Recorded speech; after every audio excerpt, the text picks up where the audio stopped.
আসসালামু আলাইকুম, welcome to my another blog. আজকে আমি রান্না করেছিলাম সিমের বিচি। সিমের বীজটা রান্না করতে চেয়েছিলাম ভুনা করে। ভুনা তো প্রায় খাই, ভুনা এই জন্য আর করলাম না, একটু অন্যভাবে রান্না করার চেষ্টা করলাম। ফ্রিজে কিছু পাঙ্গাস মাছের পেটি ছিল, পেটের অংশ আর কি, সেগুলো নেমে নিয়েছিলাম। এগুলো একটু ভুনা করে নিয়ে রান্না করছিলাম। আর এই পুরো রান্নাটাই করেছিলাম কাঁচামরিচ দিয়ে। আমার বাচ্চারা খুব পছন্দ করে সিমের বীজ, শুধু বাচ্চারা নয় আমরাও পছন্দ করি। সিমের বীজ হলে ভাত খাওয়ার কথা বলতে হয় না বাচ্চাদের। মাছটা সুন্দর করে কষিয়ে নেওয়ার পর সিমের বীজ, আলু, কিছু টমেটো কেটে দিয়েছিলাম। সব ধরনের বাটা মশলা দিয়ে আলতো হাতে কষিয়ে নিয়েছিলাম, কেননা মাছগুলো যেন ভেঙে না যায়, যেহেতু তেলের অংশ ভেঙে যাওয়ার চান্স বেশি। সিমের বীজটা আমি ফ্রিজে রাখার কারণে আমার কালো হয়ে গেছিল।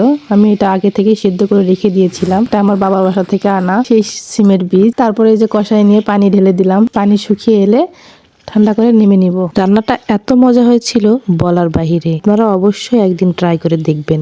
আল্লাহ হাফেজ।